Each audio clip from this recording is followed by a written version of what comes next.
नमस्कार, आप देख रहे हैं दिल्ली ग्लो न्यूज। आपके साथ मैं हूं कल्याणी।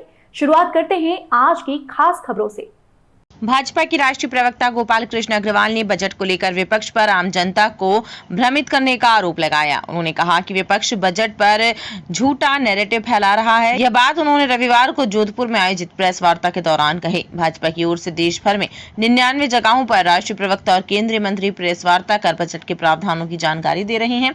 इसी कड़ी में भाजपा के राष्ट्रीय प्रवक्ता गोपाल कृष्ण अग्रवाल जोधपुर पहुंचे और विपक्ष पर बजट को लेकर गलत नैरेटिव फैलाने का आरोप लगाया। उन्होंने कहा कि बजट को लेकर जिस तरह से विपक्ष अलग अलग बातें बोलकर जनता को भ्रमित करने का प्रयास कर रहा है, उस नैरेटिव को दूर करने के लिए भारतीय जनता पार्टी आम जनता के समक्ष बजट के प्रावधान को रख रही है। केंद्र सरकार की ओर से ये बजट प्रस्तुत किया गया है। वह देश को आर्थिक रूप से मजबूती देगा। बेरोजगार, किसान, लघु उद्योग और इंफ्रास्ट्रक्चर को लेकर भी बजट में कई महत्वपूर्ण प्रावधान किए गए हैं। उन्होंने कहा कि बजट में जिन राज्यों का नाम नहीं लिया गया है, इसका मतलब ये नहीं कि उन राज्यों को कुछ मिलेगा नहीं। उन्होंने बताया कि बजट में रोजगार को लेकर जो योजना बनी है, उससे देश के सभी राज्यों के बेरोजगार युवाओं को फायदा मिलेगा। ये प्रावधान केवल एक राज्य में नहीं, MSME के लिए बजट में जो प्रावधान है वह हर राज्य के उद्यमियों के लिए उपयोगी साबित होगा। कोई नैरेटिव कई लोग रॉन्ग कह रहे हैं कि भाई बाकी प्रदेशों को क्या मिला, तो राजस्थान यहाँ के लिए महत्वपूर्ण है। तो मैं राजस्थान की कुछ बातें आपके सामने रखना चाहता हूँ।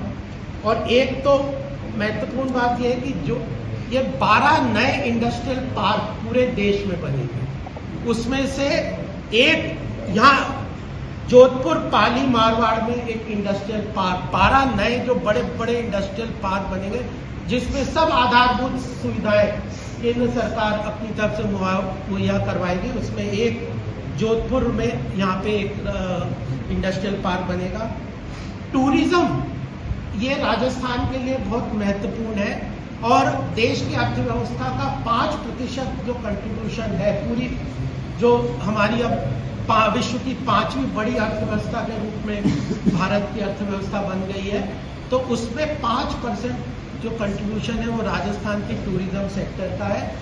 प्रधानमंत्री जी ने अपने इस भाषण ये जो बजट भाषण के पहले दिन बताया था कि कल्चर और टूरिज्म इन क्षेत्र को मिला के इसमें बहुत पोटेंशियल है भारत की अर्थव्यवस्था को और क्षेत्र के विकास को बढ़ाने के लिए।